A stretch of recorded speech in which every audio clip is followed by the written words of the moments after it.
Ayer fue repatriado a México, y lo platicamos, el narcotraficante Osiel Cárdenas. Ya está encarcelado en el penal del Altiplano, donde estuvo varios años antes de ser extraditado a los Estados Unidos. Osiel Cárdenas ha sido uno de los criminales más violentos de la historia del país y el responsable directo de un salto en la violencia criminal a fines de los 90, con la ruptura de todos los códigos, por más débiles que fueran esas reglas de juego, pero existían entre las propias mafias. Tenían esas reglas que se rompieron hasta que incursionó Osiel Cárdenas de la mano con los Zetas y que comenzaron siendo un grupo de su custodia personal para transformarse en uno de los grupos criminales más crueles, más violentos del país. Eso detonó todo el escenario de la lucha entre los grupos del narcotráfico. Esta es la verdadera historia de Osiel Cárdenas. Luego de ser recluido en el penal del Altiplano, Osiel Cárdenas Guillén se presentó ante un juez federal para definir su situación jurídica. Enfrenta una acusación por delincuencia organizada, 3 órdenes de aprehensión pendientes y 7 procesos penales vigentes. Por los 11 juicios podría alcanzar una pena de hasta 730 años de prisión. Osiel Cárdenas Guillén, edad 39 años, originario Matamoros, Tamaulipas. El ex líder del Cártel del Golfo y fundador de los Zetas es uno de los criminales más violentos de la historia. Es responsable directo del salto en la violencia criminal. Rompió con todos los códigos establecidos de la mano de los Zetas. Osiel Cárdenas Guillén entró al mundo del narcotráfico a los 19 años vendiendo cocaína. En 1992 fue detenido en Brownsville, Texas, por transportar cocaína. Fue sentenciado a 5 años de prisión, pero 2 años después lo extraditaron a México, donde obtuvo su libertad. Regresó a Matamoros y ahí comenzó su vínculo con el Cártel del Golfo, organización criminal que lideró tras la detención de su líder, Juan García Ábrego, en 1996.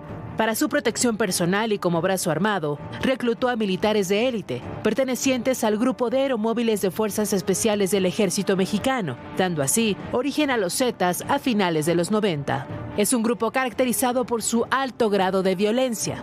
Para tener el control del Cártel del Golfo, ordenó el asesinato de Salvador Gómez Herrera, uno de sus aliados más cercanos. De ahí su apodo, el Mataamigos.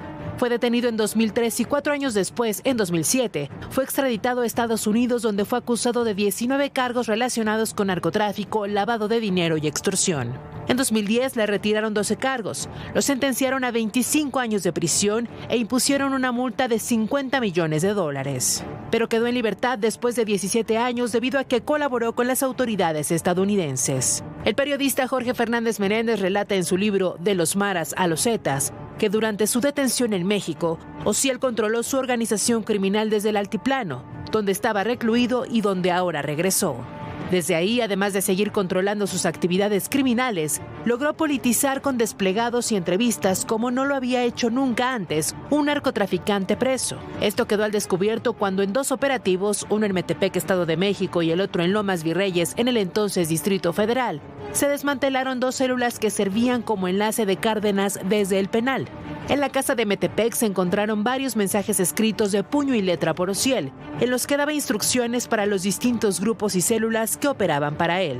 Ordenaba asesinatos, reuniones, cobros, apoyos médicos para internos, búsqueda de abogados, así como documentos que ayudaran a su defensa. Los textos revelan la forma como Osiel Cárdenas asumió el control del penal, aliado con Benjamín Arellano Félix, además de contar con el apoyo de personajes como Daniel Arismendi, el Mocha Orejas. Como parte de su estrategia, denunció a través de sus abogados la violación de los derechos humanos de los internos del penal, incluyendo el pago de desplegados en los periódicos, firmados por el propio Osiel Cárdenas, e incluso una entrevista telefónica con un medio de comunicación. Osiel Cárdenas politizó su detención para fortalecer sus posiciones y sus posibilidades de control dentro y fuera del propio penal. Su extradición a Estados Unidos rompió esa red y terminó por fracturar al Cártel del Golfo, del que se desprendieron los Zetas para convertirse en una organización independiente que se alió con los Beltrán Leiva para combatir al Cártel de Sinaloa.